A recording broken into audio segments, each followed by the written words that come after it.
up and I'm looking at this dog, and if you handle dogs, you know anything about dogs, there's two ways of a dog's growling. One is, the other is, you don't want to hear, because it's a signal that you're not just dealing with a dog.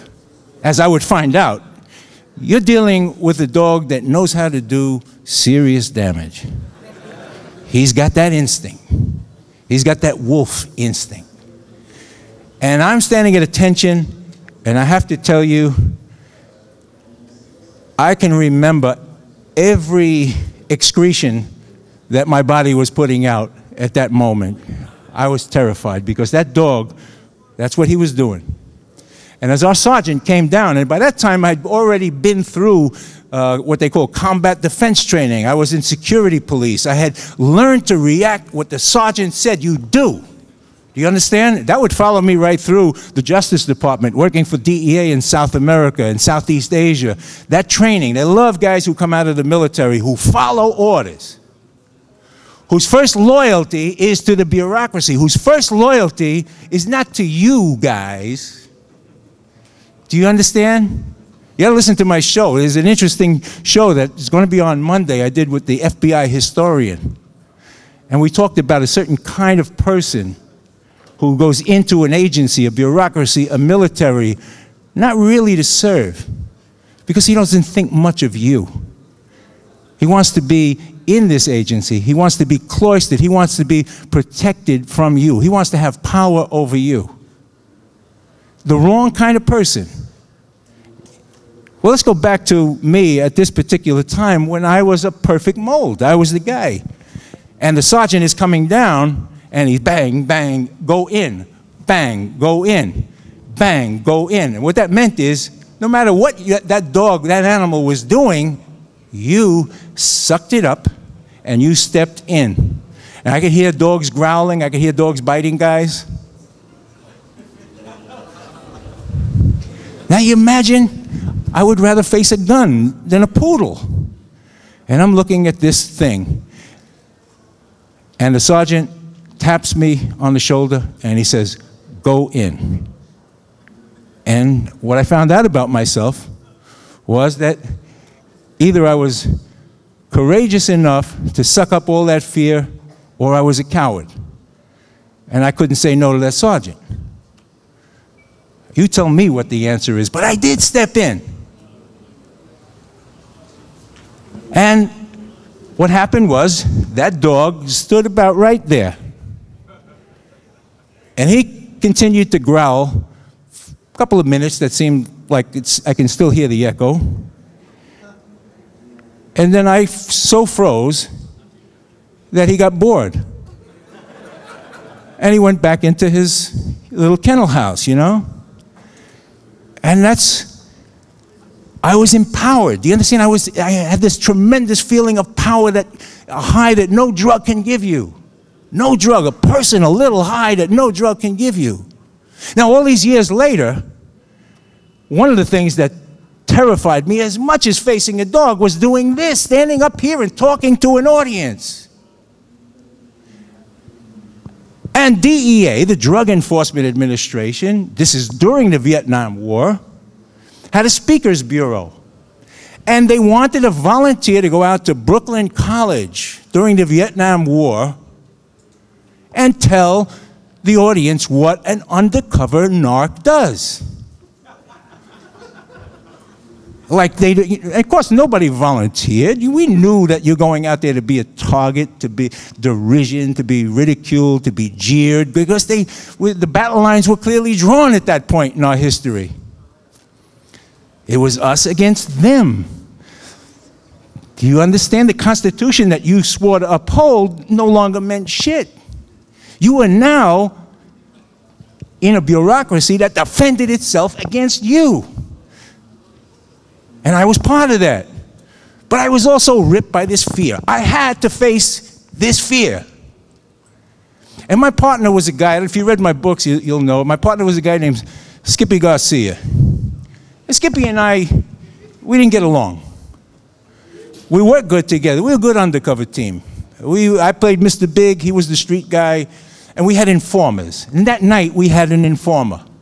Now, here's the thing about informers. Informers set people up for us. And nobody gives a damn what the informant, the only thing that the government cared about, that Congress cared about, that the U.S. Attorney cared about, were numbers. Now, the informers found out that they could put anybody in jail and get paid for it. And why put a dangerous guy in jail if I could get away with giving up a local cab driver or a local friend? Why? Why worry about it? If I can give up my cousin's boyfriend, I didn't have to worry about him. All I had to do was convince the cop that the guy was a drug dealer and then find a way to set him up. And now that happened all the time. Do you understand? All the time. So what it depended on is how good the agent is, how good the police officer is, how honest he is in the playing of this informant game that you're all about to become involved in. How good is he? So me and Skippy, Skippy, again, like I said, we didn't get along. We're driving out there. Before I went out there, the head of the, guys, by the way, please bear with me. We're just waiting for the VHS to get here. Before we got out there, the head of the Speakers Bureau told me, he said, you know what you do, kid? He said, you gotta tell these pinkos a joke. That'll loosen them up. I said, well, Ernie, what do you mean a joke? A joke. You tell them like, here's a joke I use, he said. Guy goes to the doctor says, I got good news, I got bad news. He says, the bad news is you got Alzheimer's, the good news is next week you won't give a shit. I said, you want me to tell that to Brooklyn?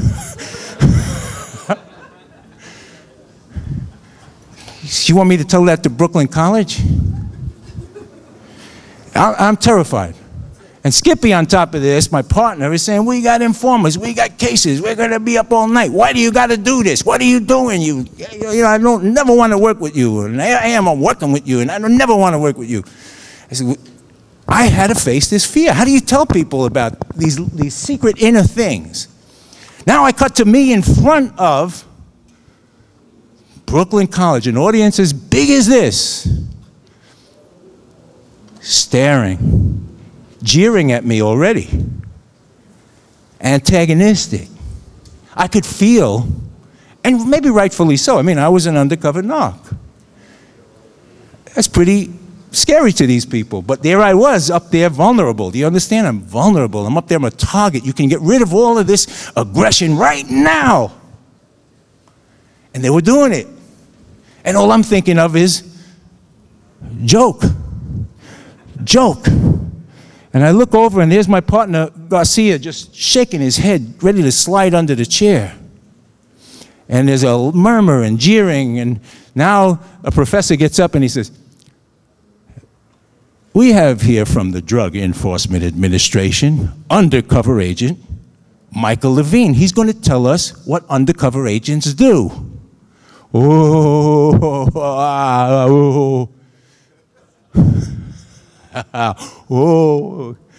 holy crap. This to me was worse than facing Silver. So I stood there for a moment, and my brain frantically groped for a joke. And I said these words, exactly these words.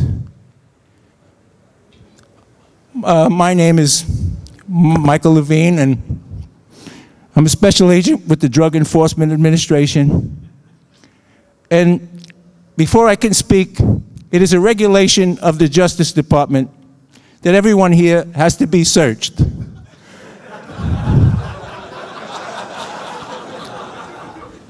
So will you all please rise and empty out your pockets, and my partner, Emilio Garcia, will circulate.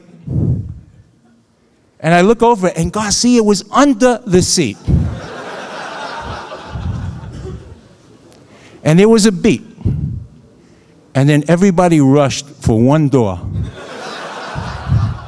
And there was one guy who was jeering me more than anybody, he was afraid to move. It sounded like rain. Everything was going out of pockets and people were running. And he went cataleptic. And the last words, it's a joke. It's a joke. So, and the only reason I'm telling you this story, which is not a joke, this is a true story, by the way. I don't think you could make up anything like this. I don't think you can make up anything in my life. But what I'm going to do tonight is try to pull these dots. I can see the VHS is here. What I'm going to do tonight, this afternoon, I hope it's valuable to you. I want to try and educate you to understand what is being done to you, why it's not in media, and what is about to happen. How bad it is, and you don't already, and why you don't know it. And if you say, yeah, you know, I'm getting nervous, that's what I want. I want you to be nervous. If you say, I don't know, do I trust this guy? He's an undercover. You know, I have to tell you, I've been on WBAI for 5 years now, and there's still people on WBAI who don't trust me. Of course, I wasn't. One guy stops me in the hallway, and I swear, you know, do you ever see cartoon characters for people stoned, you know, with X's they put over the eyes? So I'm confronted with a guy at BAI who's got like 2 X's. And he says, you know, people think you're a plant. I said, a plant? What kind of plant? The tomato plant? You know what I mean. You know. No, I don't know. Like you're a plant for the government. You're going to... So, well, let me ask you something. How am I doing? Am I getting close to my mission here? So, while I can... yeah, go ahead, buddy. I'm just wondering, Brooklyn College story. You were an active undercover cop. Why would they have you talking in front of these people if they might recognize you a couple years later in an actual operation? You know, that's a great... He said, why would they have an undercover cop going up in front who might actually, you know, be seen? One of the first messages that you've just picked up, and I congratulate you for it, is a lot of the people running this shit are as dumb as doorknobs. Yeah.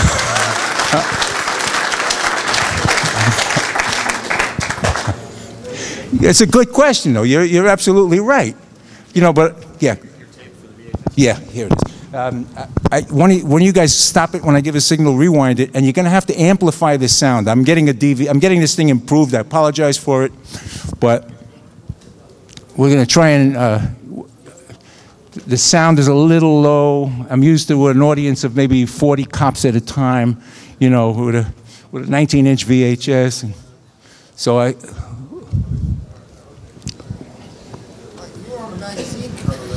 I want to tell you something. The guy wrote a book about me. You know, first of all, crooks are not that smart. Let me tell you. There was a book written about me by a writer named Donald Goddard while I was a DEA agent. And the book is called Undercover. Don't even look for it. It's a terrible book. But on the cover of Undercover, which came out in 1987, is me standing on the cover. And I was still an active undercover agent, and DEA gave him permission to write the book. So I decided, for the hell of it, that instead of using my badge, I was going to try to lock a guy up with the book.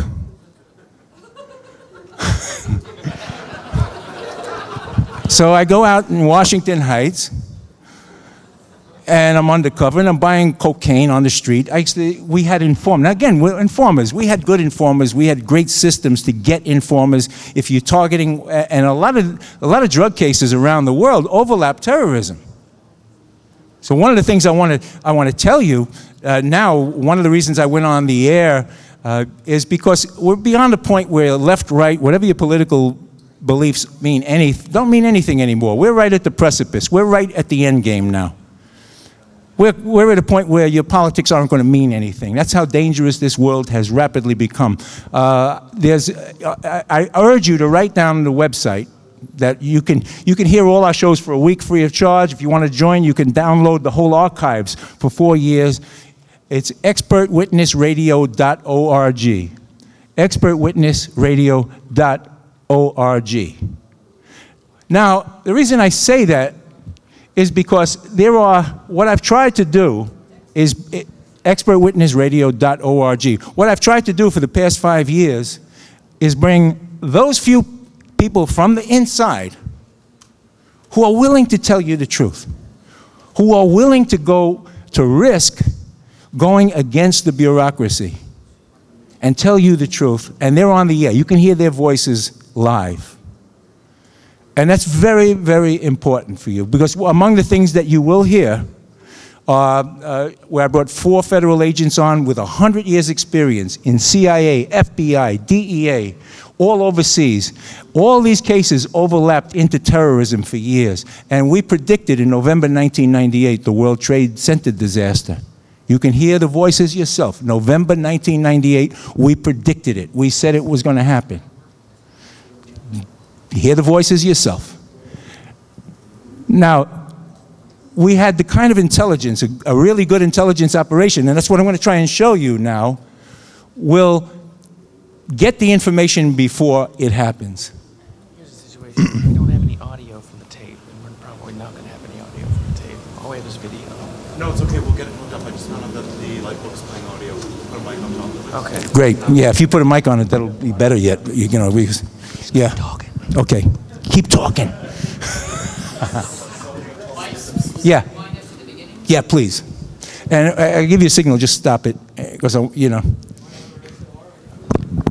And you're going to see a case right away. We're going to show you a clip from it. I helped produce a piece for 60 minutes. So you're going to see, we're going to start off with the beginning of a piece for 60 minutes that's called Informants.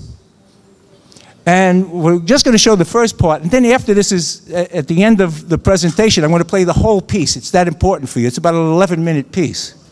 But what's really important about this informant piece is what I'm going to show you with the first case is a case that you, go ahead. Let's just see how it is. You know, we can start. A little trouble. Okay. What we're going to show you is a case where all the way back in the mid-'80s, we sent informers. We ran a case. We had the informers. We knew how to work them. We ran a case from the tribal areas in Pakistan right into the John Gotti organization. Now, we had intelligence as to terrorism then. DEA. The case was killed. I'm going to explain to you why, you know, why this, how idiotic the whole thing is. But let's cut to now. Right after those planes flew into that building, into the World Trade Center, the news told all of you that you're getting the best from the U.S. government, that all these agencies are now talking and we forgot all these rivalries, blah, blah, blah, blah, blah.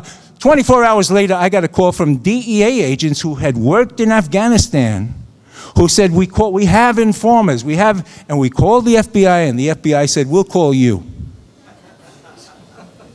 Do you understand? And instead, these nincompoops, these inept, this Federal Bureau of Ineptitude, instead was given the Patriot Act and rewarded with tons of money.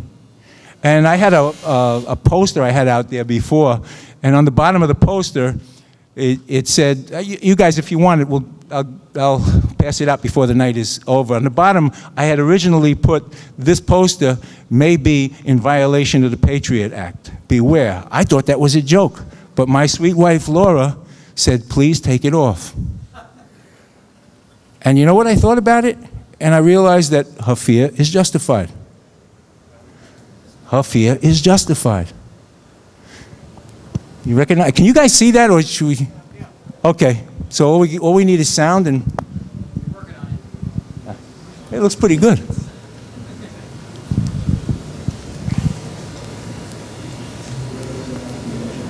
That's an attorney I worked for, and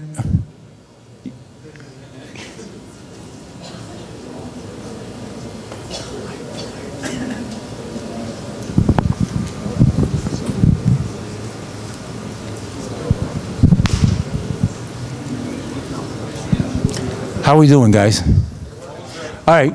The first case, let me tell you about it so it'll save me time. The first case you're going to see is I am actually what happened is, and this is how intelligence gathering covert ops goes. It began with an informant in jail.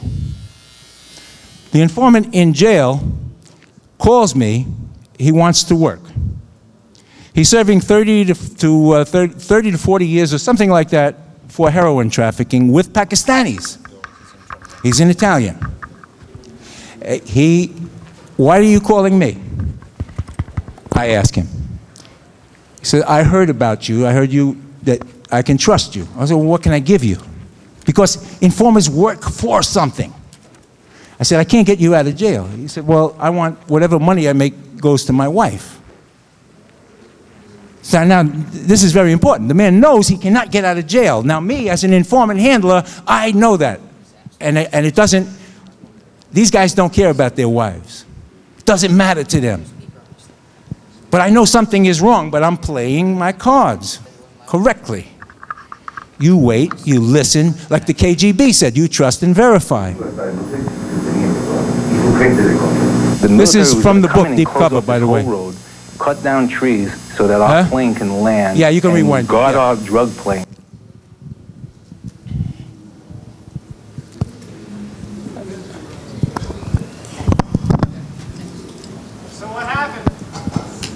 What happens is, in the case culminates, you'll see the culmination in about a minute or two, where the John Gotti organization, we go from Willie Sutton said he robbed banks because that's where the money was. If Willie was alive, he'd probably be working for the government, because that's where the money really is. Last year, various government agencies paid crooks somewhere between $40 million and infinity. We don't know how much, no one will say. It was paid to so-called criminal informants for information on drug dealers. The information has led to enormous busts and to horrifying mistakes in which innocents paid dearly. We can't give you numbers because, again, the government does not keep track of its disasters. The biggest disaster may be the war on drugs itself. Over a decade, $100 billion has been spent, and more Americans are addicted than ever before. But you wouldn't believe it from watching television. Police, search warrant! Bad boys, what they gonna do? Drug busts are television's meat and potato. Action guaranteed. And law enforcement, from county cops to the feds, bring us along to show one and all the taxpayers' money doing dangerous work. And most of all, they invite us in to record the results. The biggest senior caps I've seen in 20 years. Barely a week goes by without the record drug bust of the day, week, or century. They need the numbers. They need the statistics. It's a business. In our country, it's a business now. The agents are under pressure, career path pressure, to come up with bigger, more newsworthy cases. And if they don't, somebody's in trouble. Strange bedfellow, Eugene Iredale, a San Diego defense attorney, and Michael Levine. For 25 years, for 4 different agencies, America's top undercover cop. Both say the net result of the war on drugs is a bloated, corrupt bureaucracy, whose only measure of success is the big... You stop that, yeah, right there. All right. We're going to play this whole... It's so important that you see this whole show. After I do the presentation, I'll make it as short and concise as I can. Again, I'm not used to talking to non-cops with this undercover survival covert ops. I want to explain to you what you saw. That was the end of a case, of a heroin trafficking case that went into the tribal areas of Pakistan. A case that began with a jailhouse informer. Now, the reason I say jailhouse informer is because this is critical to what's going on now. Are you guys all familiar with the case of not Jeffrey Lynn Walker, the CIA agent, Johnny Mike Spann, who was killed? Johnny Mike Spann, if you saw it on CNN, was killed by Mujahideen in a Mujahideen prison camp. He went in to talk to Jeffrey Lynn Walker. Now, just think for a second, to us, to professionals, the first thing that we thought of is if you could get an informer in that prison, he is worth more than his weight in gold. He could give you intelligence. He could have found out possibly if he's accepted, he's already accepted by the Mujahideen, if you could get him working for you, You have an ear into possibly finding Dr. Evil himself. Don't forget, Jeffrey Lynn Walker was busted right away at the beginning. And now we all know it's coming out that he was willing to talk. In fact, you couldn't shut the man up. Instead, you had this spectacle of two CIA agents armed and dressed up like military little soldiers in front of every prisoner saying, "You want to talk?" And of course, regrettably, he was attacked, bitten. They tried to bite him to death, and killed with his own gun. Because, you see, it's elementary that when you want to use a prison informant, you don't do that. But this is Tom Clancy's CIA. Do you understand? So when I get together, and I've had professionals who teach this, I teach this to police agencies. And you say, this is what's spearheading our war on anti-terrorism, that kind of mentality. I don't know if you guys get it. Am I getting through? Or somebody confused by what I'm saying?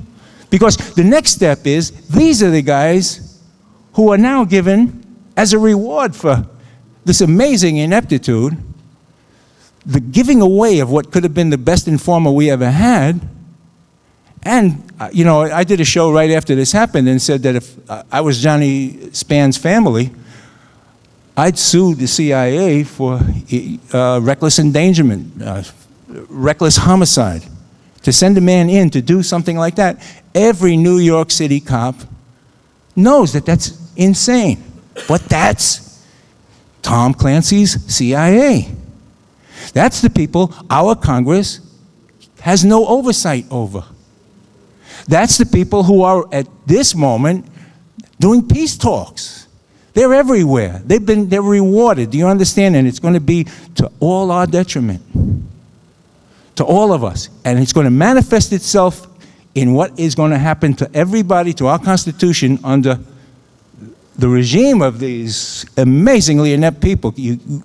One of the other things I want to tell you guys is that the most dangerous people in the world, and again, in forthcoming shows we talk about it, are inept cops with guns and badges, people who don't know how to do the job. You've got a whole agency, Central Intelligence, who don't know how to do the job. And you can see it in that instance. And now let's take where you really do the job. Informer calls me from jail. Do I go down and let, now this is New York, this isn't the Mujahideen. No, I never met the man. I never met him. I wouldn't take a chance on risking his information by in any way meeting him. I didn't trust the guards in prison. I didn't trust anybody. And he had phone time. He was able to call me from prison because in the Metropolitan Correction Facility, they passed the phone around. I had to risk something. And that was it. And we began talking in code. I agreed to give his wife whatever he wanted. First thing he did was set me up. He called a drug dealer, a Pakistani drug dealer named Rafiq Khan. And the informer said, Mike is a guy with the mafia, because this guy was a small mafioso type of guy. Mike wants to buy drugs. I went out to meet Rafiq Khan, just to meet him, and he showed up with 1 kilo of heroin at the meeting.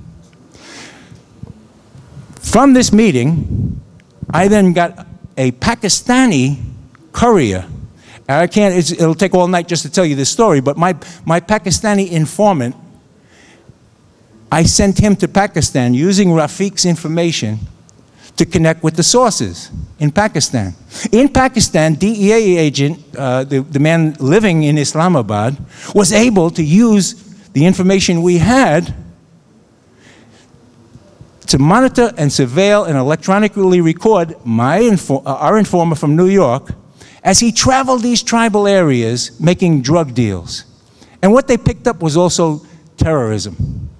What they picked up was all kinds of information that was then given to Central Intelligence. Very valuable information. Information they don't know how to get.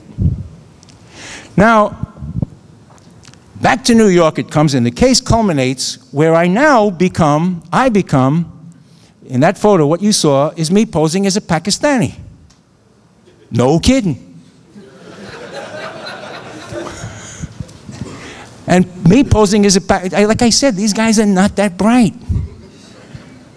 So who do I meet? I meet Jimmy in the jail now has set up this whole trip. The mob guys, John Gotti organization, now knows that this Pakistani, I am now Omar, I forget my name, Omar Abdul, has been to Pakistan and made these connections, and he's now back. And they were able to check out that an Omar Abdul was there. That was my guy. But now I am the guy. You guys following this? So now I come back and I meet a guy named Johnny Boy Johnson. Now if you follow the John Gotti trials, Willie Boy Johnson is a Native American. He's a murderer. He was a murderer. He's dead now. Willie Boy Johnson was half Native American, half Sicilian, a boyhood friend of John Gotti's, and he was in jail with my informer. So he heard these drug deals. He couldn't help it. He thought they were real drug deals. So Willie Boy sets up a meet between Omar and his son, Johnny Boy. Father and son hit team, by the way. Now I go out and I get permission as an undercover agent to sell the John Gotti organization heroin. It's called the Reverse Undercover. I'm going to sell them drugs, and we're going to bust them. Out I go, I'm wired, I'm wearing everything, and I am on man, I swear to God that this is the best shit you could, yeah, and whatever, you know. And I give him a small sample of 99% pure heroin that we got from the DEA lab. And he, like I said, these guys are not the brightest guys in the world. The only people dumber than them is the Central Intelligence and the FBI. You cannot. So he so trusts me that now we cut to a conversation because the word goes back. The Gotti organization has authorized them to go through with this heroin deal with Omar. Now, mind you, this is a violation of the whole mafia code because they're not supposed to do heroin. They're not supposed to do drugs, and we know that. But we don't. What I didn't know at this point was that the FBI was working on this same organization, and so was another DEA guy who, if you heard the show, Eddie Magnuson, he was working the same organization, and none of us knew it. A situation that still continues to this day with anti-terrorism. Believe me, it still continues to this moment. We're still at September 10th, but now we're at September 10th of what might be the end of this world. And they so trusted Omar that Willie Boy in jail with my informer, Jimmy, starts to talk. And they get on the subject of physical fitness. And Willie Boy tells my informer, he said, you know when I knew I needed a fucking workout? He says, it was Christmas Eve last year. He says, hey, we had to go hit this guy. And he tells about a murder that he and Johnny did. He says, so I walk out, and he says, it was in front of the Brown Derby club. I walk out. He says, I see the guy come out. I go, pop, pop, pop, and I had to run to the car. He said, I swear I couldn't catch my fucking breath. I knew I had to work out. It's an actual conversation. Murder in front of the Brown Derby, Christmas Eve, okay. I call homicide. Homicide comes down. Turns out a man named Jay Sarno was murdered by Willie Boy and his son. How do we know? The witnesses, well, a couple of witnesses made artist drawings. It's Willie Boy, there's no doubt about it. And Willie Boy said, he popped him 3-4 times in the chest. That's exactly what, this murder didn't hit the newspaper. So it's exactly, we knew we had the homicide. Jay Sarno, by the way, was no mob guy. Let me explain to you how flimsy reality is, how flimsy your life is in this reality. Jay Sarno was a guy who insulted a woman and didn't know that she was somehow related to a mob guy. So Willie Boy killed him like a favor. This is no exaggeration, folks. This is life.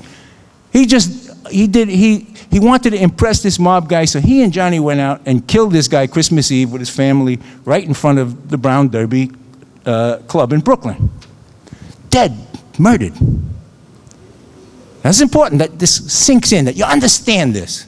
What's the value of a human life? That's a question that I've spent 25 years asking myself. And now we think, wow, I feel good. I was already not feeling too good about enforcing drug laws, but I felt real good about getting killers. Now my heart was in this case, really in it. Next thing we hear is that John Gotti himself has authorized that we go forward in this deal. So this is the plan. Now again, I'm used to telling cops this. I want you to follow this.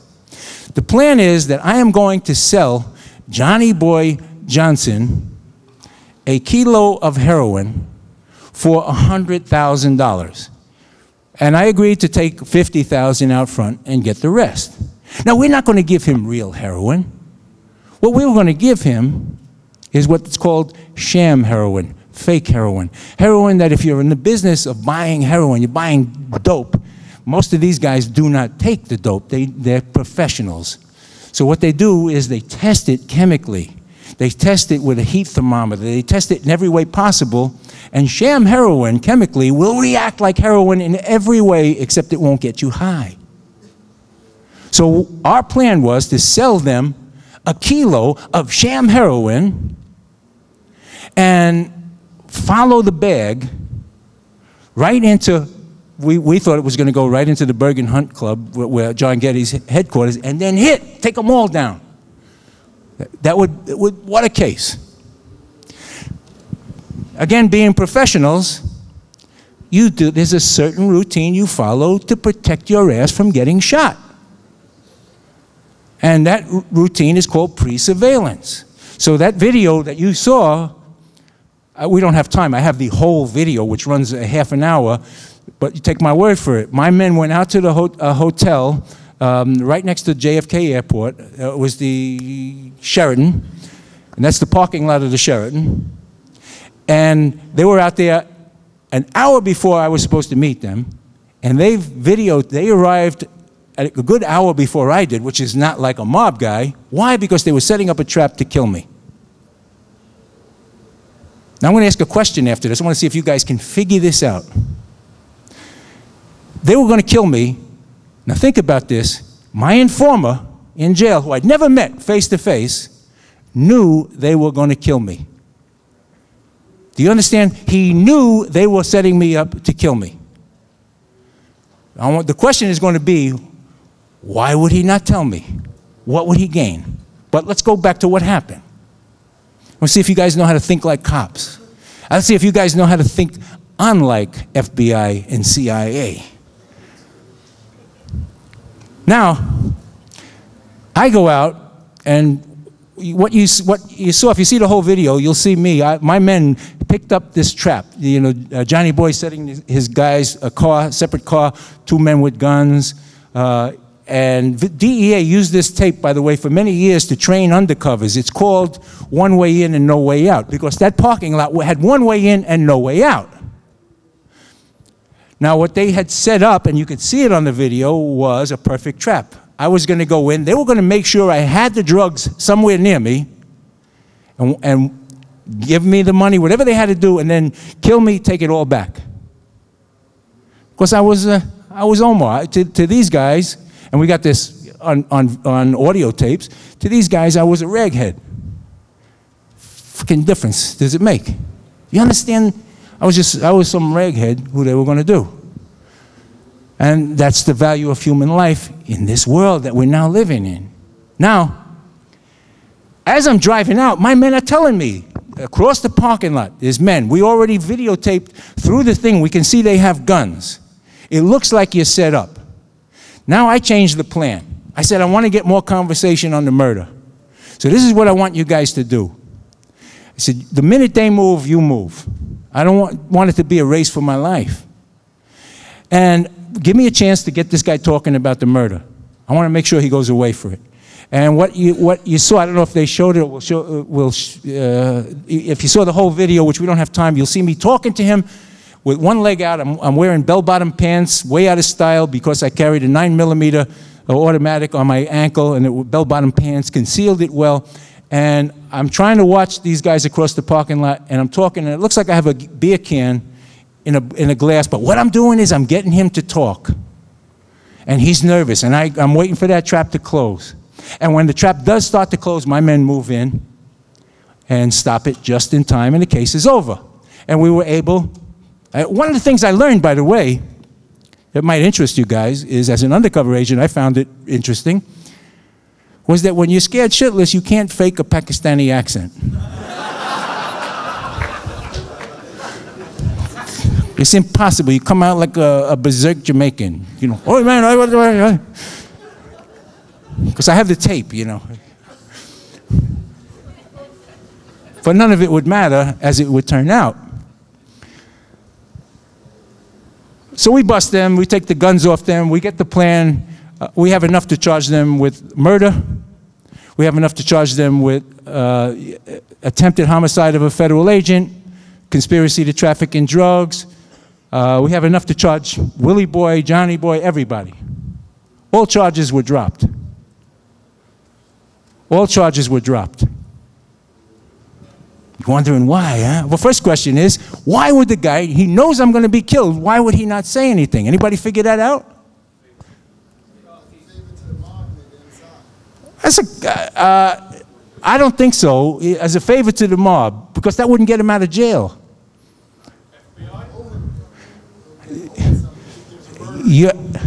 All right, who said what? Yeah. You mentioned the FBI also. FBI's involved in this, by the way. They are involved in this, in this whole incident. No, it's not like he was going to kill them for the FBI. He had a reason that informers have for wanting to see an agent killed while they're involved in it. Pardon? No, no revenge at all. You know, when I made the buy from Rafiq, we gave his wife $17,000. You got it. He can deal his way. He's the witness. He's the guy that puts this whole thing together. I'm dead. They're going to cut a deal with him. Sammy the Bull Gravano. He could kill 21 people. He's out. The FBI come in because it's the murder of a federal agent. They'll cut any deal because I'm headlines now. You understand? I'm an FBI file story. The informer was smart enough to know that if I die, they need him. He can cut any deal he wants. Now, why did they drop the whole case? Again, I'm telling you that the Jay Sarno's murder was never prosecuted. I'm telling you that this whole case was never prosecuted. Why? Because what I didn't know, what nobody knew, was that Willie Boy Johnson, the guy in the cell, next to my informer, was an FBI informer.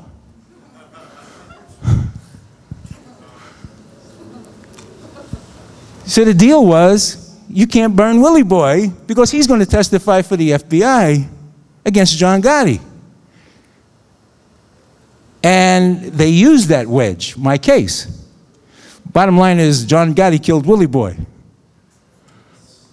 And that's real justice. I mean, this is this world that I want to educate you guys as much as possible to understand the games, the deals, what the inability to handle informers will lead to, especially under these Patriot laws. And you'll see it. Now, just go on to the next one. I've got to move quickly now because I've been blabbing too long. Can you run the next one? Informants, they have the key.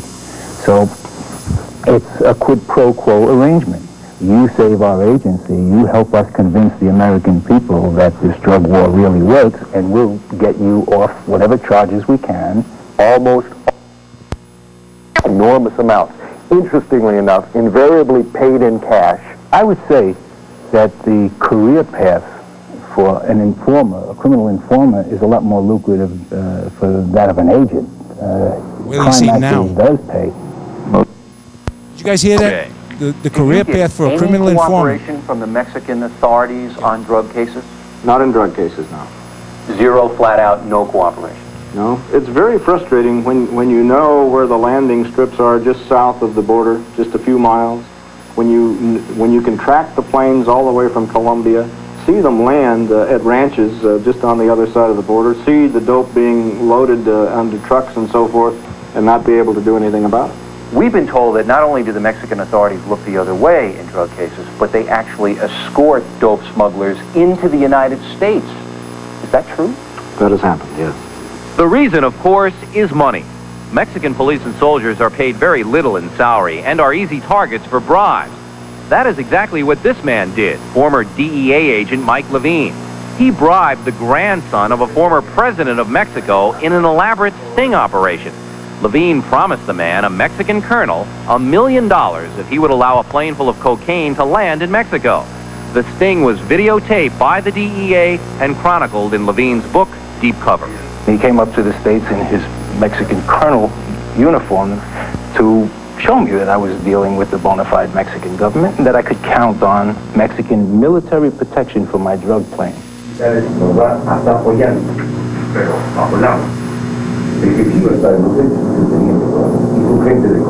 The military was going to come in and close off this whole road, cut down trees so that our plane can land. Okay, you could cut it there. Guard our drug plane. All right, quick, if those of you who haven't read the book Deep Cover, what happened was, and what they wouldn't say on the air, was Edwin Meese, the Attorney General of the United States, blew the cover of that case. Now, this book was a New York Times bestseller. I said in the book, the Attorney General of the United States blew the cover of a case. Why? There were all kinds of reasons. Central Intelligence, again, was behind every goddamn door.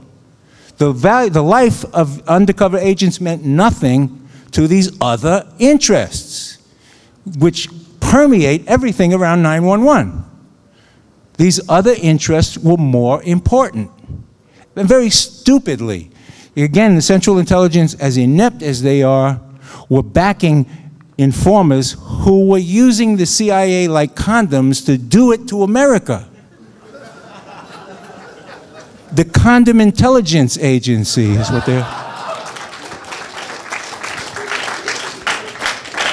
Guys, you know, I'm a professional and they're not, and that's the difference. They're just not, and that's what's frightening now about what's about to happen to us. But here's a case again. Human intelligence, covert ops. Human intelligence. How did this case begin? It began with a jailhouse informer. A guy who wanted to cut a deal, and he did. And this informer brought an undercover team right to the top of the drug world in the Bolivian jungles, brought us into Panama, where we met the people running both the Medellin cartel and the Bolivian cartel's money laundering. Only they were then working for our friend then, Manuel Noriega. Brought us right to the top. That Mexican colonel was a grandson of the president of Mexico. Also at that table was the bodyguard for the president of Mexico. We were at the top of that government. That whole case was killed because in every place we went, these people were Central Intelligence assets. How much more damage can they do to this country? Again, why am I frightened about what's about to happen now, that they've been rewarded with more power, more money than they ever had? I'll leave that to you. Let's move on to the next one. The Mexican officialdom, nothing is. As a result of Levine's case, the Mexican colonel was convicted of conspiracy to distribute narcotics and is now serving 24 years in an American prison. Carlos Salinas, the current Mexican president, hotly denies there is official corruption in his country and points to recent drug These people were all working right out of his Mexico's office. own war on drugs. But many believe that this is simply a smokescreen, a few seizures for public relations effect. And there is no doubt that Mexico is very sensitive to bad PR on its handling of drugs. When NBC ran a TV movie about Kiki Camarena, the American DEA agent who was murdered by Mexican police, the Salinas government actually accused Camarena of being a drug smuggler himself. How did you feel when you read the Mexican government accuse Kiki Camarena of selling drugs? I don't know who I hated worse, the Mexican government or the American apologists for Mexico, the Americans who, no matter what they do, stand up and say, oh yes, they're improving this year. The government of Mexico would not provide a spokesman to talk about drugs with Inside Edition. Likewise, Attorney General Richard Thornburg and Secretary of State James Baker would not answer any questions. So the question remains, why doesn't the United States come down harder on Mexico in the war on drugs? The answer, according to highly placed U.S. government officials, is twofold. First, the U.S. is afraid Mexico will stop paying its huge debts to American banks if drug pressure is increased. And secondly, the State Department fears Mexico will no longer cooperate in the struggle against communism in Latin America. That's right. The United States CIA. appears to be much more worried about Mexico's economy collapsing or its failure to pay its debts than they are about drugs coming across the border. William Von Raab should know, under President Reagan, he was in charge of stopping drugs from coming into the United States. There was more disturbing news in the fall of 1993. Just a postscript. That was the truth. How many of you remember seeing this anywhere in the media? Again, the control of media is fantastic, and that's why anything can be done and will be done, and you'll see when I finish this off, and you can count on media not telling you. You can count on them not telling you, and I'll show you a specific example, a terrible example, that's going to affect everything that we're about to live through. What's his name? Inside Edition, Bill, whatever his name, he challenged at the end of the show, he said, we're not letting this go. We're going to get answers. Our government refused to answer, which is what they always do. Instead, they go out and manipulate Geraldo, Larry King Live, everybody, the New York Times, the Washington Post, to tell you, well, Mexico's really cooperating, let's give them more money, let's give them... The fact of the matter is, the truth that we knew in DEA was that the people who slowly tortured Kiki Camarena to death, who drove a screwdriver into his head, who drove hot rods all the way up his rectum, with a doctor keeping him alive, testimony in court in California said that these people believed they were working for Central Intelligence. This is testimony in a U.S. court. And, well, they did. They believed that they were. They have recorded. Oddly enough, how a doctor kept them alive. You know how we know that? Central Intelligence. Nobody ever, we don't know who he is. Allegedly. Now, it's a great question. Did the doctor go to prison? A week after we found Kiki's body, Central Intelligence mysteriously, and to this day, I don't know how they did it, came up with tape recordings of his tortured death. You just can't jump to the conclusion and say they did it, because basically what happens is they have, they're college boys. They're fraternity boys that don't know how to handle informers, and these informers feel like they can do anything once they're working for Central Intelligence, and they do, and they get away with it. And it's about to get much worse, and all I can do is, yes, sir. What makes you think that the CIA was giving your DEA agency a message? That's why they gave you the tapes. Well, again, you're not dealing with the brightest bulb in the universe, these people. And what I found is that wherever they can get publicity, which gave them tremendous publicity, you know, what happens is the CIA helped DEA find the truth, what happened. The wonderful CIA, the wonderful Central Intelligence, these mysterious Tom Clancy guys with eyes everywhere, were able to come up. Do you understand how the PR works? And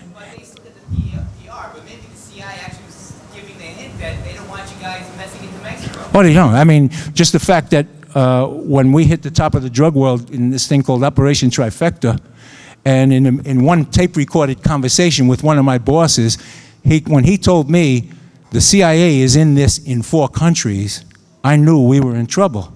And sure enough, the case was destroyed. And myself, if you guys who read the book, I was in Panama when this happened, and I didn't believe myself and my undercover partner were going to get out of Panama alive. And both of us believed that Central Intelligence wanted us dead.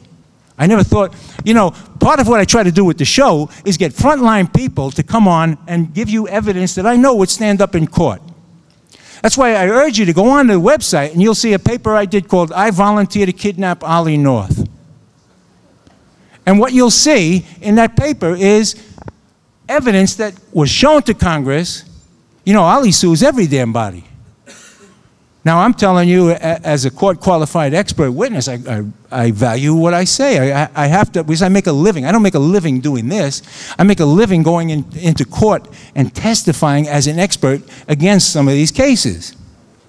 So I cannot risk telling you bullshit, because I'm going to tell you something. Everything I do comes back to me when I'm on the witness stand in court trying to qualify as an expert. Not a media-anointed expert, an expert that has to face defense attorneys who want to just tear my guts out. So when everything I say, everything I put on the show, everything I put on the website, it comes from frontline people who are first-hand witnesses. So I can't conjecture. I can tell you what happened, what I know happened. And what happened was Edwin Meese, the Attorney General of the United States, blew this case, blew the cover. How much more do you need? You have a federal agent who the DEA, they called me one of their best in the New York Times. You can't take that back.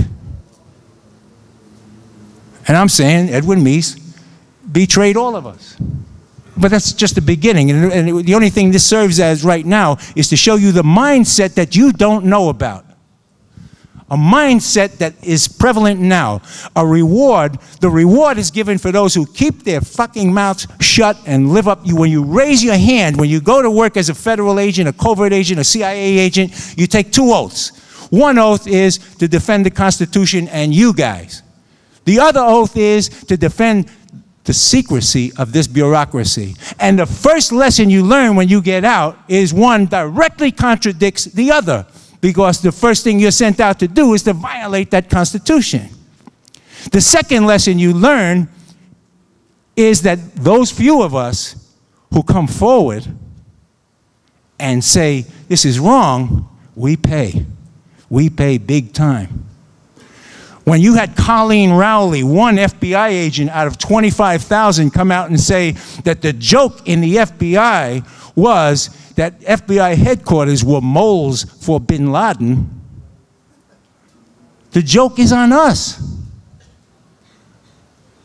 Because what happens, how this manifests itself now, is they have to cover that up by proving to you with bullshit cases like Jose the terrorist, which, by the way, was rubber stamped by the New York Times as a terrorist plot thwarted. The only place you heard people from the FBI come on and say it's a lie, it's a publicity, was on my show. Last week, if you heard, I had Hugo Rodriguez, 25-year FBI agent and defense attorney, come on and say it's an absolute lie. But the New York Times told you it's a victory for the FBI. Oh, we should have had the Patriot laws 20 years ago. Do you understand what the struggle that's going on? I'm trying so hard to just make you guys see this. Anyway, yeah, go ahead, buddy. These orders for say, for example, we need to talk to the House. Hold on, we need to talk to the microphone so everybody. Yeah, go ahead. We'll have all the chance in the world. Could we, Joe Friendly, my man. Huh? My experience goes right here. Government had protected some drug dealers.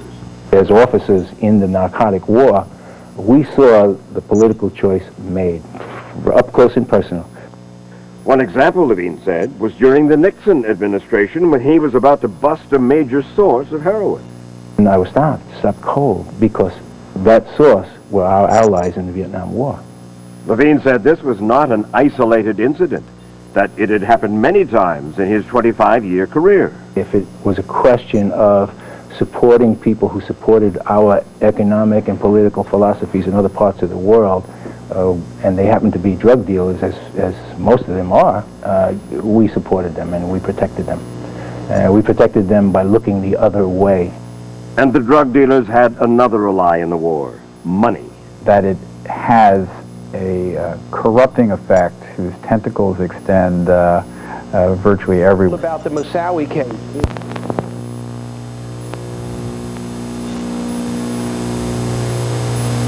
Should go forward to the piece, the whole piece. This whole piece on informants. Just stop it for a second, Joe, and then I'm going to run the whole piece on informants because it's important that you see this whole thing.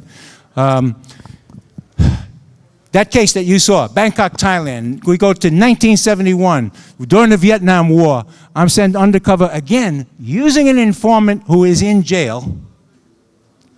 I was able to get an entree into heroin dealing in Bangkok, Thailand. These are the people, I know you've heard of the case. You're looking at one of the few human beings who actually worked this case, is heroin smuggling in the dead bodies of RGIs. This was the case. What happened in this case, what they would not say on the air, but it was in the book, Undercover. What happened in this case was CIA came in and said, you're going no further to me. There's no time. These were CIA assets. They happened to be smuggling heroin into the United States using the dead bodies of RGIs, but the case was protected because they were working for us in the Vietnam War. Now, probably the most important thing that I can leave you with, because this is your future you're about to see, is this piece on informers. If you can't hear it, it's really important you guys just come forward and listen to this, because, go ahead, run this thing, Joe. I'm sorry. This is the whole piece on informants.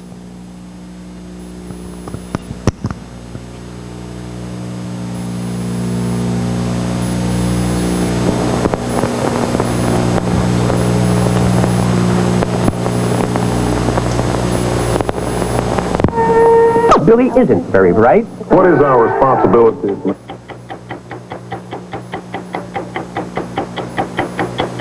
Hardly a week goes by that some television outfit isn't invited to come along on a drug bust. The drug bust in this house is one they just as soon forget.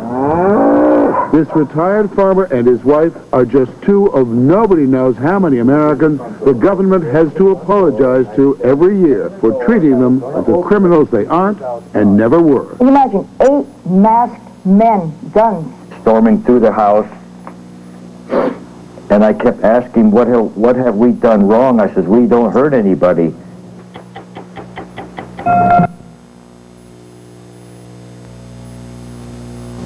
Willie Sutton said he robbed banks because that's where the money was. If Willie was alive, he'd probably be working for the government, because that's where the money really is. Last year, various government agencies paid crooks somewhere between $40 million and infinity. We don't know how much, no one will say. It was paid to so-called criminal informants for information on drug dealers.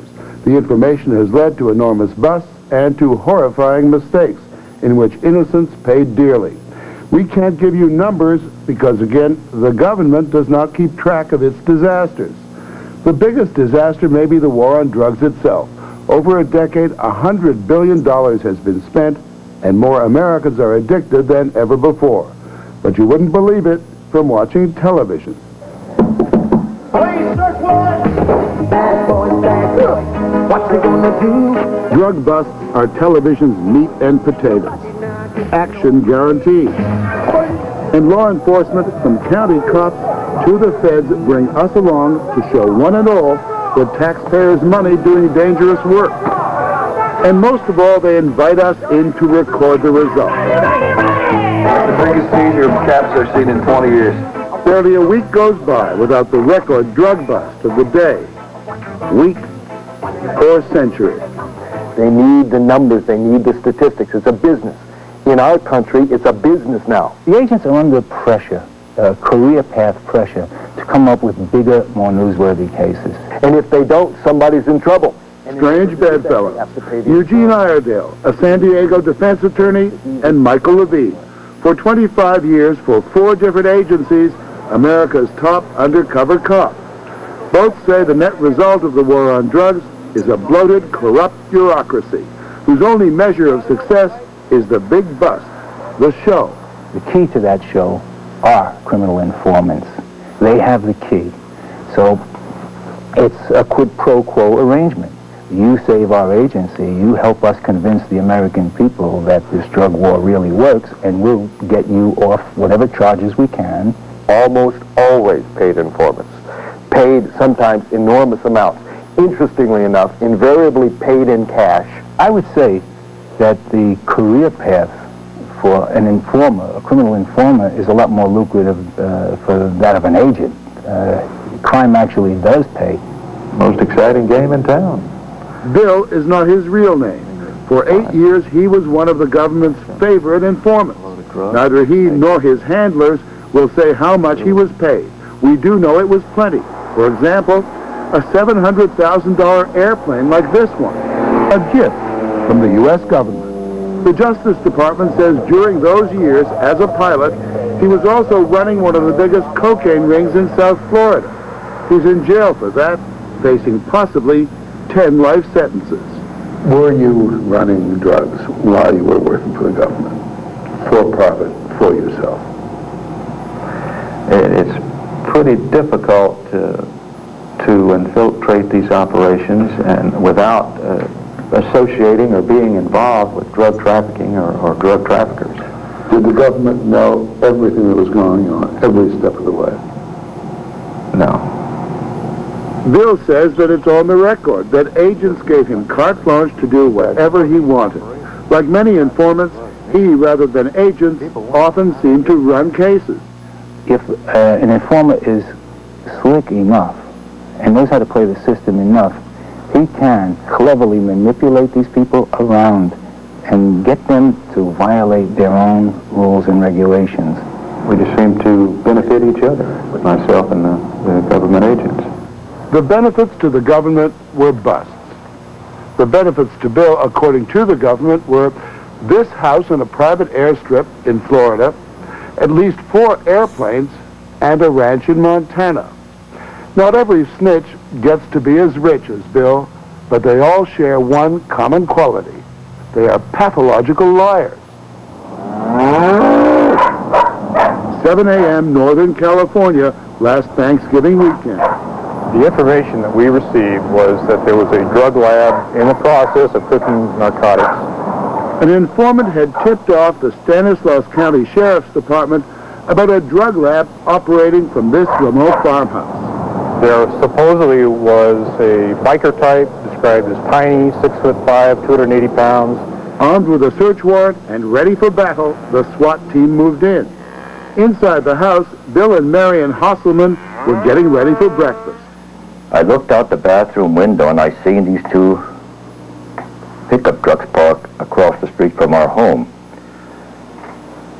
And then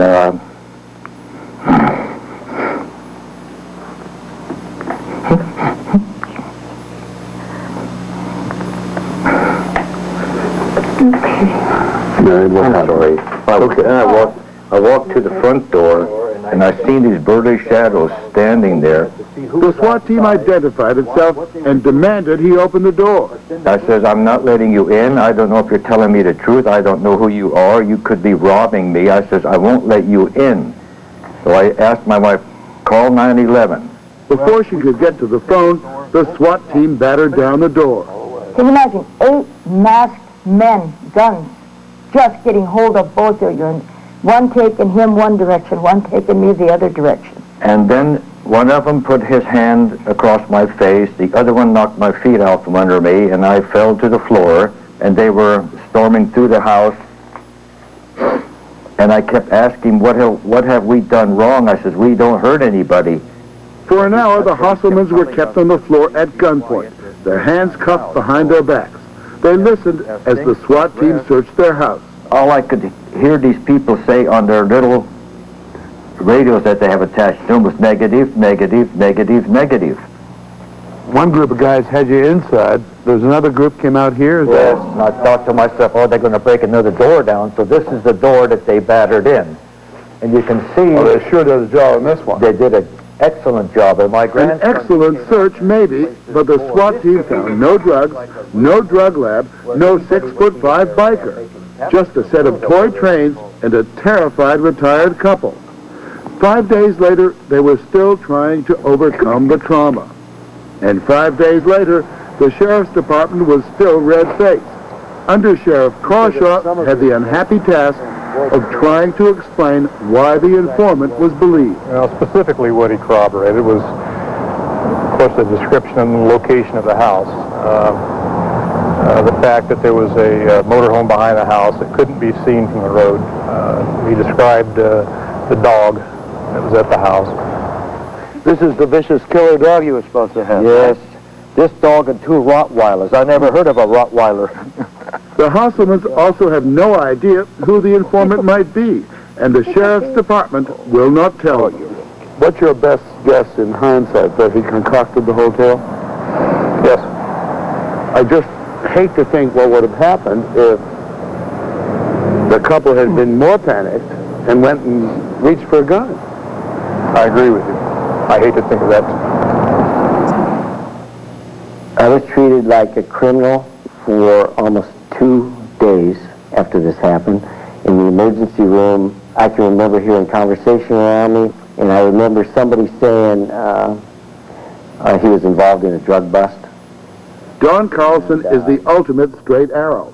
He almost did not survive his encounter with a federal drug task force last August. As an executive of Anacomp, a Fortune 500 company, he'd gone from work to dinner, then to his home in Poway in suburban San Diego. Federal agents watched him arrive. There on an informant's tip that several hundred kilos of cocaine was stashed in the garage, protected by 4 armed guards. Around midnight, Carlson was asleep. The next thing he heard was his door being battered in. I stood at the extreme end of that hallway and hollered as loud as I could, who's there? Who did you think was out there? I thought they were robbers, burglars. I thought my life was in danger.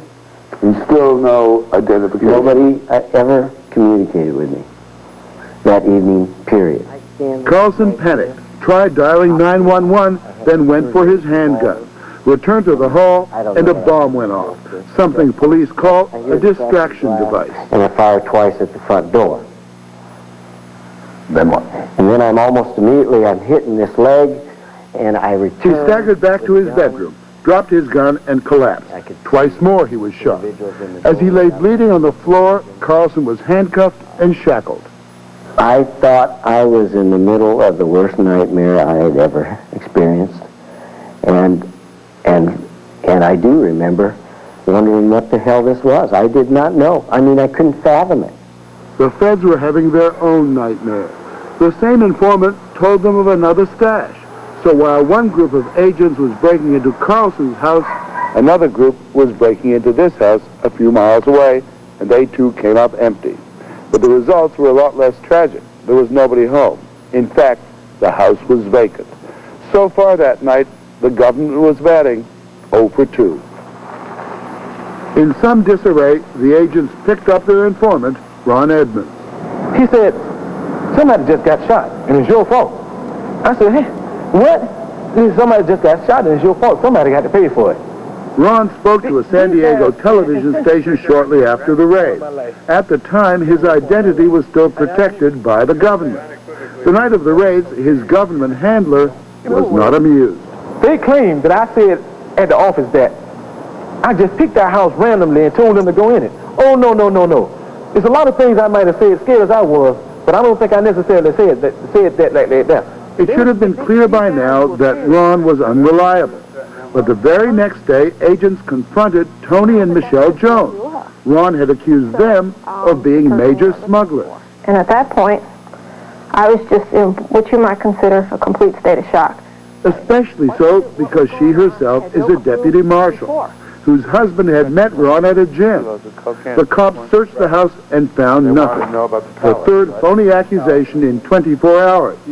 She says had the SWAT team moved in on her the way they did on Carlson, she would have reacted like the cop she is. I would have come out shooting because nobody bangs into your house at 12 o'clock at night. You know, and especially when you're not involved in anything and you have no suspicion that anything's going on, if your door's being knocked in, you know, you protect yourself. The Joneses were furious. Don Carlson was fighting for his life. The government was investigating itself, and their man Ron.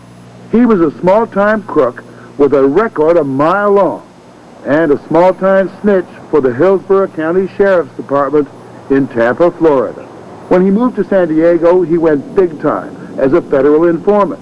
He said he knew all about a major cocaine cartel. They believed him and paid him. I don't mean to be cynical, but I have a prediction for you.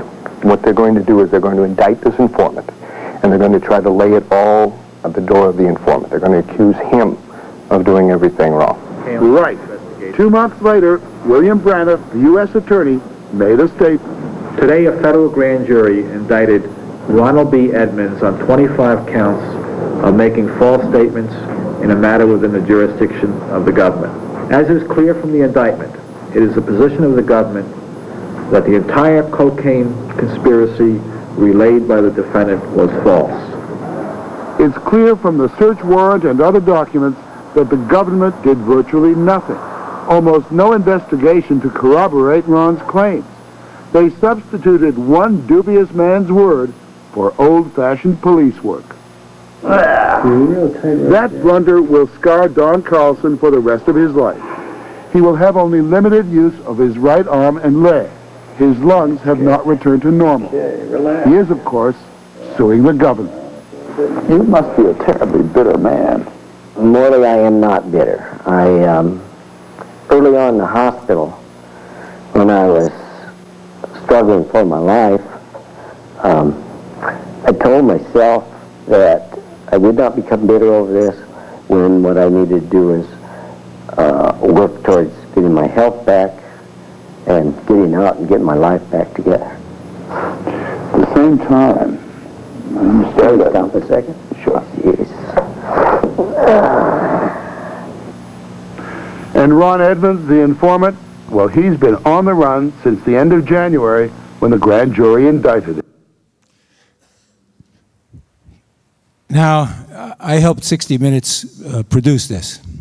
I was also hired by Mr. Carlson's attorneys to review what the government did and write what they call an expert witness report.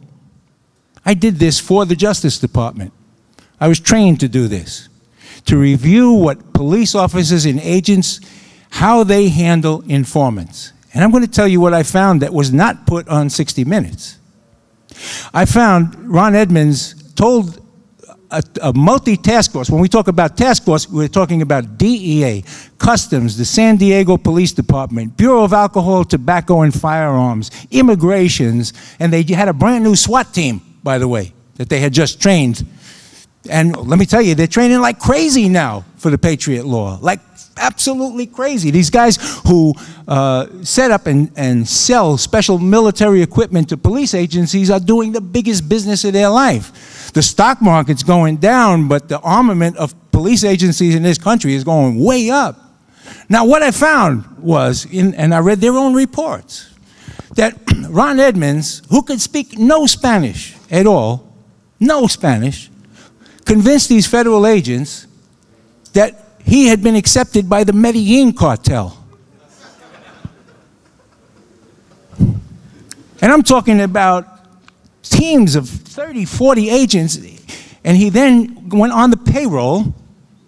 Why? Because he said, I can give you a big case. A big case means headlines. Headlines are now more important than I submit the Jose Padilla case, the Jose the terrorist case, which they're now backing off from. Then now nobody wants to say a thing about it because it's bullshit. And the fact of the matter is, the New York Times, Sunday before last, put it out and said the FBI thwarted a terrorist act. Now, how does that translate? More money, your adulation. And you know, the sad thing about it is, just you guys hear this. How many people read the New York Times? This is what you're up against. The New York Times is pushing more police powers by putting this bullshit out. And I look at this audience, and I promise you, a lot of you guys are facing big problems. You know why? Because you look different.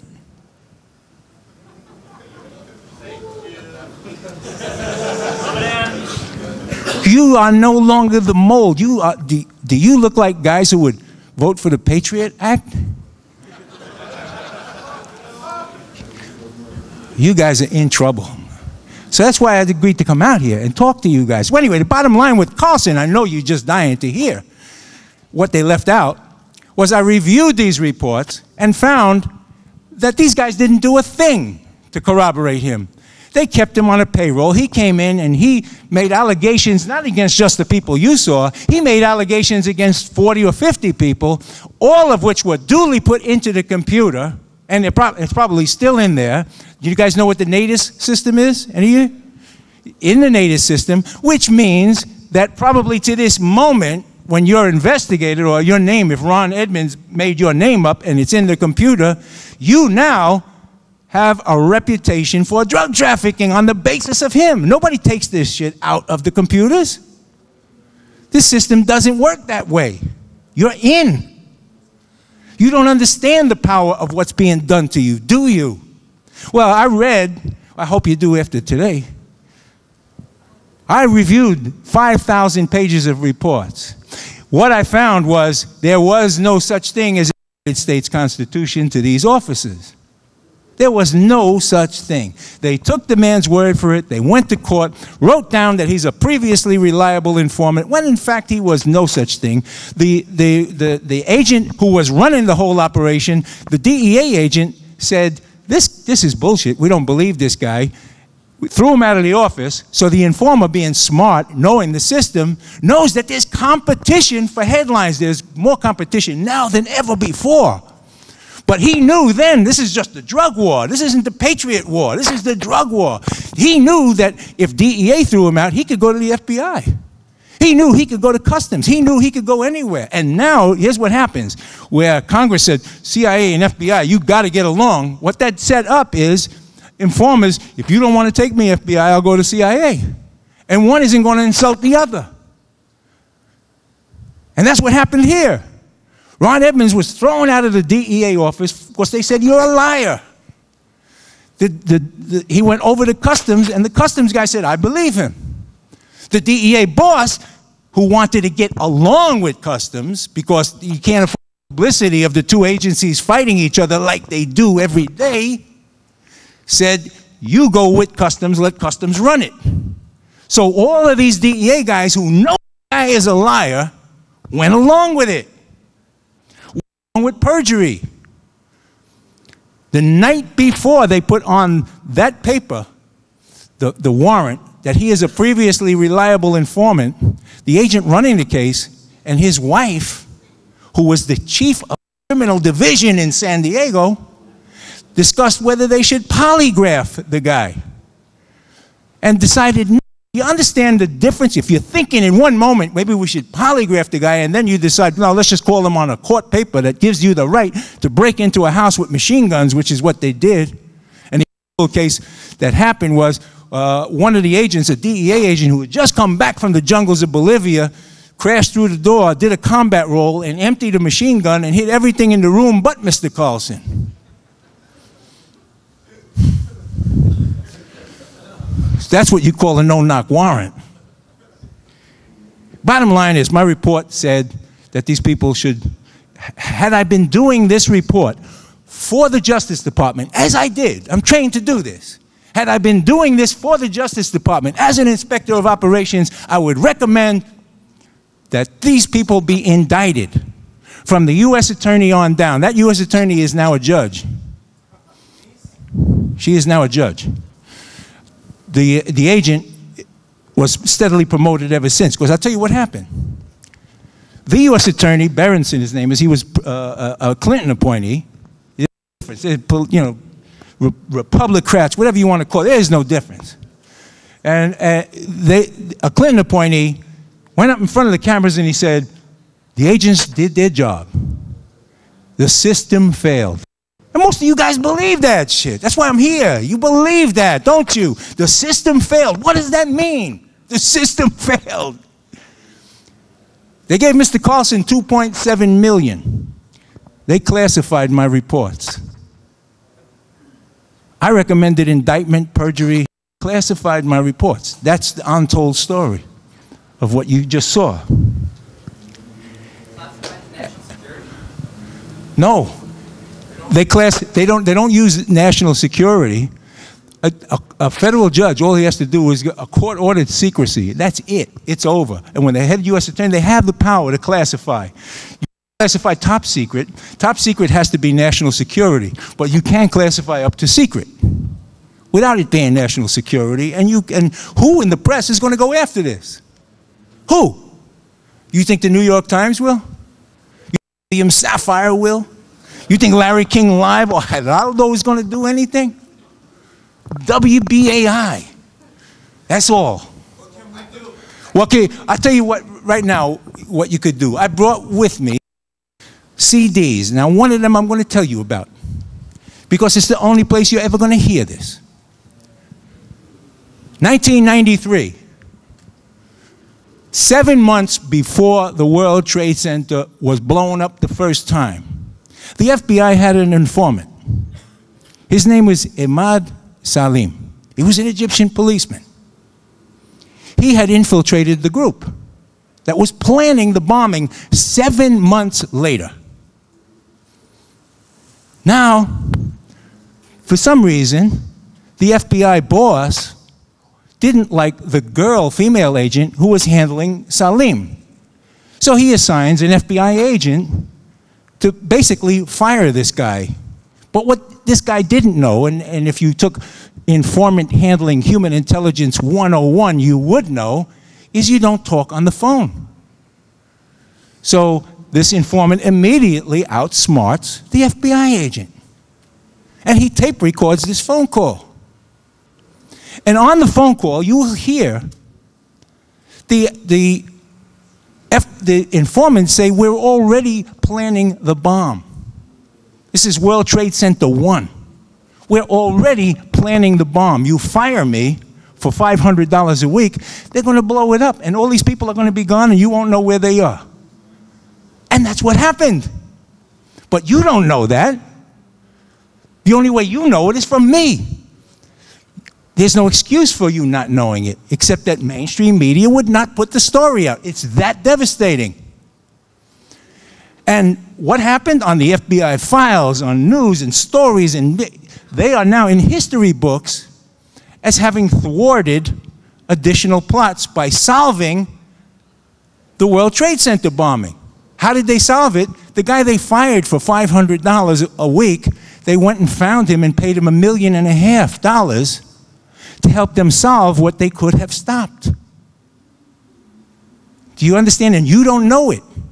You, instead, the consensus in Congress and the media is that this plot to blow up the World Trade Center was so clever, so secret, so hard to penetrate that they couldn't do it. We need more power. We need a Patriot Act.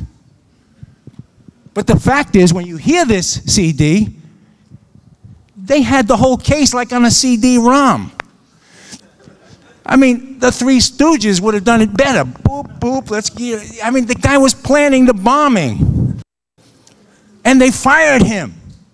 And if you're wondering why Rudy Giuliani was screaming that we're going to make a law that the FBI has to now tell the NYPD, because they didn't even tell the NYPD. And oddly enough, and you'll hear that on the tape, the informer went into a hospital with his ears ringing the day of the bombing, the blast. And the informant says some enigmatic things that our Congress should, you'll hear it yourself. The informant says things like, they're planning the bombing. The informer was helping to direct the bomb. Do you understand? And that's what informers do. They create crimes. But that's the secret that we will never know. And that may be, by the way, the secret to the McVeigh case, because I've studied the McVeigh case. I've done show after show. You can hear it on this website with experts. And the fact is, McVeigh was dealing with an informer a day. They had to know it was going to be done. And they botched it up like they did the World Trade Center. But then this goes further. What reveals on this tape one tape, recorded voices, is that it's the same people who did it the first time who did it the second time. In 1995, they found Ramzi Youssef in Manila, by the way, with the help of the man they fired. He's the guy who planted the bomb. What you're not told is Ramzi Youssef was trained by Central Intelligence in the Afghan war to bomb. So here you have the FBI's informer helping them catch a CIA asset who planted the bomb. But the amazing thing you will hear on this one CD is Bob Blitzer, the head of anti-terrorism for the FBI, is confronted with this. And what he says is, yeah, Ramzi Youssef did have plans to hijack planes and use them as guided missiles on his hard drive when it was seized in 1995. And here's what this man said. But he was just one guy. You can hear it yourself. So what can you do? You'll support the show by getting this CD, but what you'll also be able to do is make copies of as many tapes as you can and send them as far and wide as you can. That's something to do. There's nothing else. Does it also say we should support the Patriots Act going? What you'll hear is you'll hear on the tape, I did a show with Christina Borgeson, who was 19 years mainstream media. You'll hear her say, you don't need a Patriot Act. That's the point. He said, these guys had it. What is a Patriot Act? We went off on a couple of congressmen who said we should have had a Patriot Act back then. And we played a tape and we comment on it right there and we say, look, I'm a professional. I used to do this for the Justice Department. The Patriot Act wouldn't have helped these guys. They had the gloves off all this time. There's nothing. This Patriot Act is just taking this Constitution and shredding it. And the only way you can do it, I think, is by counteracting it with education. And if you want to know where their thinking is about informants, when informants set up Jose Padilla, they are more frantic now than ever to justify. That's to you, to Congress, so that Congress will say, hey, if we give you guys, this is what goes on. I've been there. The talk is, I want to support you guys, but you've got to give me something. The drug war has survived to this day because of a shill media, a completely fraudulent, phony drug war. We've spent $1 trillion on the drug war to this day. We've got absolutely nothing. I'm looking for one guy who could say, yeah, Mike Levine, America saved me. Not one. $1 trillion and you can't find one. How do you guys take this? The only reason it exists, again, go on the website, you'll see the piece. Mainstream media, the drug war shills. Well, now it's happening again. Only now I think a page in history is about to turn that we're not going to be able to turn back. I think we're about to go too far. And those of you who want to get this CD, I urge you to get it. Hey, John Stitt, yeah, he's sitting there with whatever CDs are left. Stand up, John. I mean, he's very shy. I arrested him in 1975. You got. So, because we're going to be gone soon, I would urge you, that's something to do, and you'd be supporting this show. And having said that, I think I'm almost out of time, but I got about 10 or 15 minutes for questions. Do you guys want to? Any questions? Come on. Yeah, go ahead, my friend. Call it out. I'm going to repeat it. Two questions.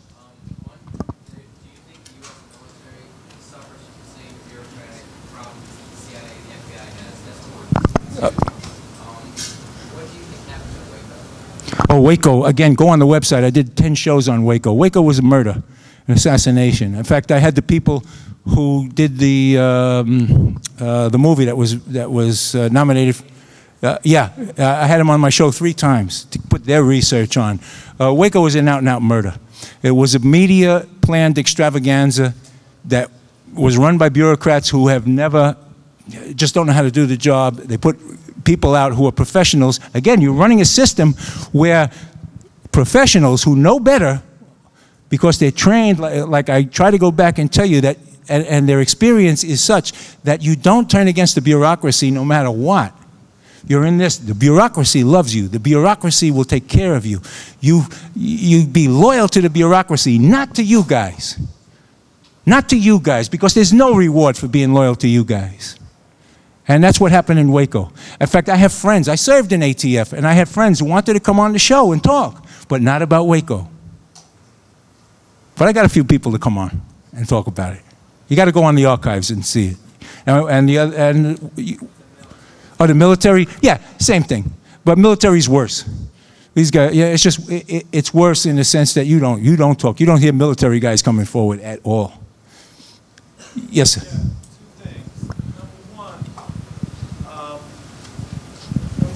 How does all this play in terms of the new policy that the FBI and the CIA will now share intelligence? Okay, let me get that first. FBI, CIA share intelligence. Absolute BS. Can't work. I was part of something like that. And the idea is we are now at a time where you got to take it out of the hands of people who have been at war for 50 years or 40 years. You can't. I was with the hard narcotic smuggling group of Customs when the Drug Enforcement Administration was created to stop the war between Customs and DEA. Day one, it was a multi-gazillion-dollar move to create DEA to stop the war between the two agencies, to share intelligence, to work together. Day one, as a DEA agent, I go out because I speak Spanish. They sent me out to get to interview a Colombian smuggler. And when I get out there, my old cohorts in Customs said, "Mike, you're no longer with Customs. You can't cross this line." Same thing is going on right now. I get it from the inside. There is absolute BS. Absolutely. They're going to ignore it, and you're going to be told different.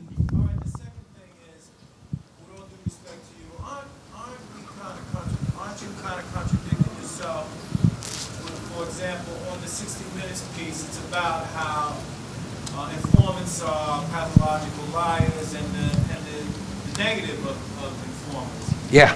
Yeah.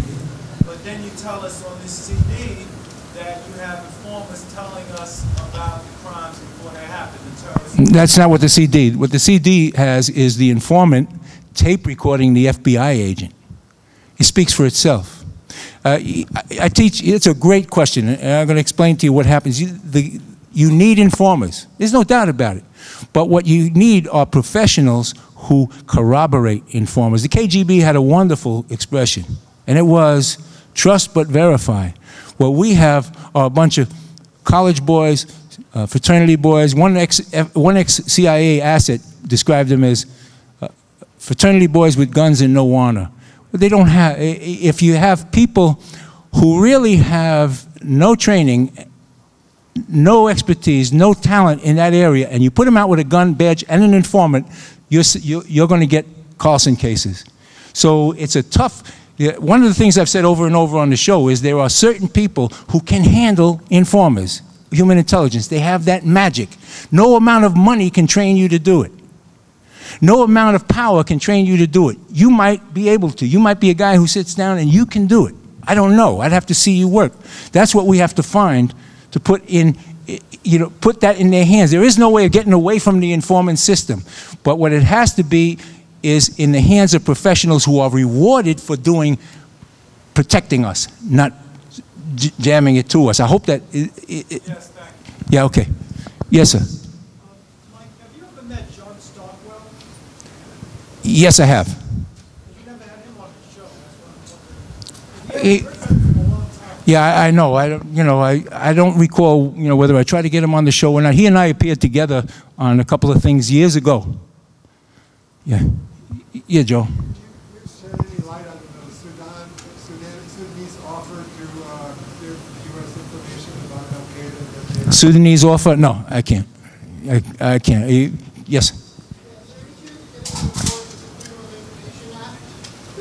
Say that?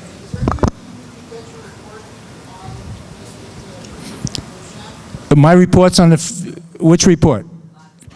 The one on I'm going to put it up on my website. I'm going to put it up on my website. Yeah. There's been a lot of recent talks about major cartels using truly high-end technology. How would that apply to us, techs, and in your line of work, which is manned intelligence? High tech? Yeah. I'm not a techie, but I always worked around. I mean, I've done cases where, and this is in the early days of computers, where there's a international drug operation, one run by a guy by the name of Harold Barr. The entire thing was computerized. He had everything on computer. And we were able to penetrate it with human intelligence, informers and undercover agents. And so, you know, the bottom line is if you can combine the two, I have a thing called Centac that I do, and I've got guys who work with me on select cases, top computer guys, top human intelligence, undercovers, and we put them together for commercial work. But you can't take away one without the other. You need the techie, you also need the good undercover, you also need the good human intelligence, you need it all. Yes, sir?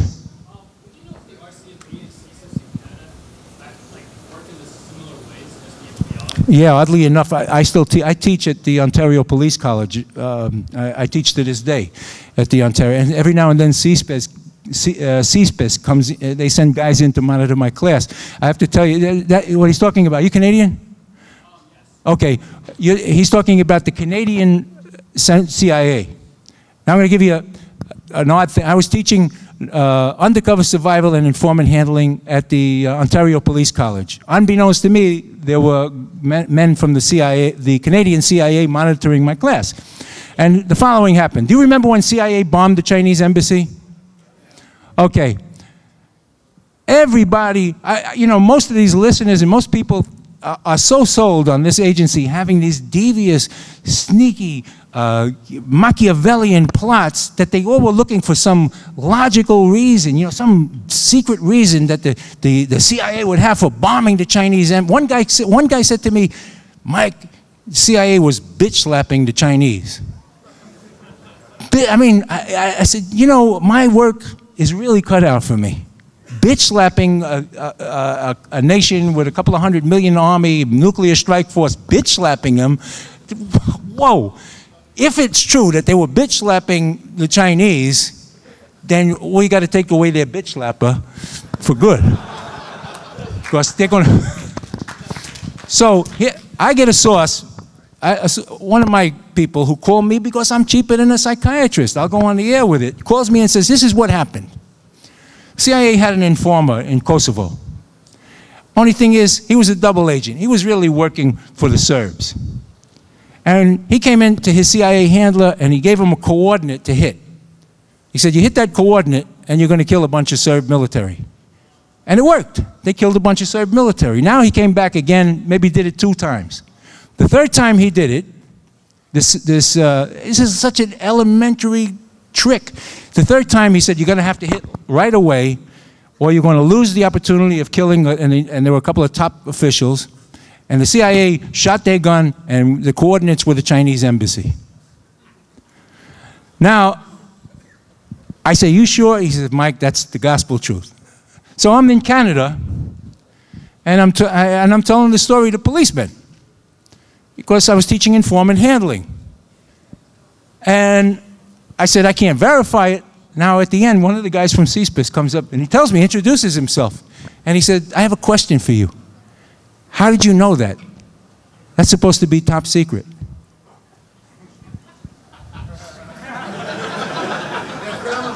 He was there. CSPS was over there in Kosovo. And are they like CIA? Apparently they're, you know, they work close enough. Yes, sir. Following on from that last thing, about the top secret, how do you find out? You showed a lot of stuff with us, and you're talking about putting a report up on your website that you wrote, but is officially classified. Well, you seem very confident. Oh, I'm not. I'm scared. I'm not confident at all. Believe me, I'm not. I sometimes joke on the show and say, you know, I have one eye on the door expecting, you know, a task force to come in and take me out for violation of the Patriot Act. I don't know what the violation would be. I have no idea, but the law is now so nebulous and all-encompassing that I suppose I'm going to be vulnerable. So here's the point. When I wrote, okay, I got to wrap it up. When I wrote Deep Cover was the inside, was supposed to be a memo. I wrote a memo to the Justice Department saying, Edwin Meese blew the cover of this operation. All of these things happened. CIA killed this operation in all these countries. And I was told this is never going to see the light of day. And so I said, I'm writing a book. Now, a lot of secret stuff is in deep cover. But it was never written to be a book. It was backed up by recorded conversations, reports. I'm very good at that. And that's what the book is. You say, well, how do you do that? How do you get away with that? Now I'm going to cut to the Phil Donahue show was the first time I ever came on TV. I'm sitting in the green room, and I was, selling deep cover, and the phone, it said, Mike Levine, it's a call for you. Who the hell knew I was there? It was a guy in DEA headquarters. And he said the following, Mike, I'm sitting here, and there are 10 lawyers with your book right now, going page by page, looking for any reason to indict you. And I said, if you're trying to scare the shit out of me, you've succeeded beyond your wildest imagination. But there was no turning back for me. I'm not the bravest guy in the world. Believe me, I'm frightened. I don't know. Haven't you ever gotten into a fight in your life when you were scared stiff? And there was no other way out? Only way out is through? That's what I seem to have inherited in this life. There is no way out. It's not this great, here I am, it's my lot in life. So on the Donahue show, one of the questions came up, am I giving it away? Secrets, and I said, look, this is what I think saved my life. I said I took 2 oaths. One to defend the Constitution, one to defend the secrets of the bureaucracy. I can't keep both. I chose to defend the Constitution, and I think I saved my life.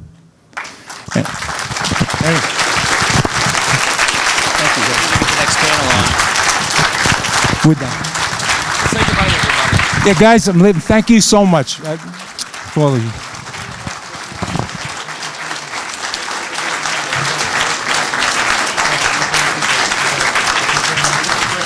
And if you like that, coming up next is the new FBI with more stories of excitement.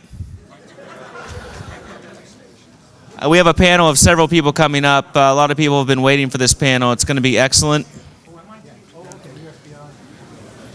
And after that, be sure to head downstairs for more ravey insanity in the DJ room with mini DJs spinning. Get on the network, play with old computers.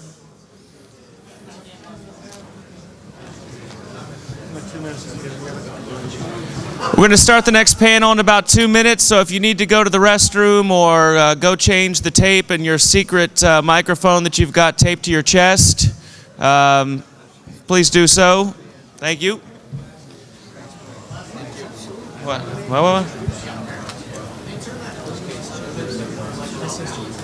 Oh, it's all about you. Well, let's turn it to this guy. How about this? Dude, listen, I can't upset a guy with a hat like that, dude. He's legit, man. Your microphone? He's the keynote of the Yo-Yo-Yo? You can use him because he supports everything you've said. Oh. All right. I actually said the name of it. I said... Oh. The panel coming up is called The New FBI. Not to be confused with the old FBI. The new friendly FBI. We're your partner keeping terrorism out of your house. Can I get that video? Can I get that video? You have the videotape? Yeah. Ask the... I wish I knew the AV dude's name.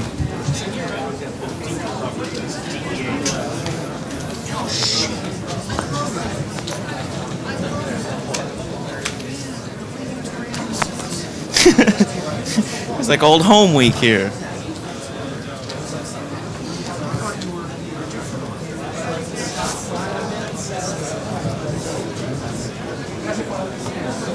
Nada.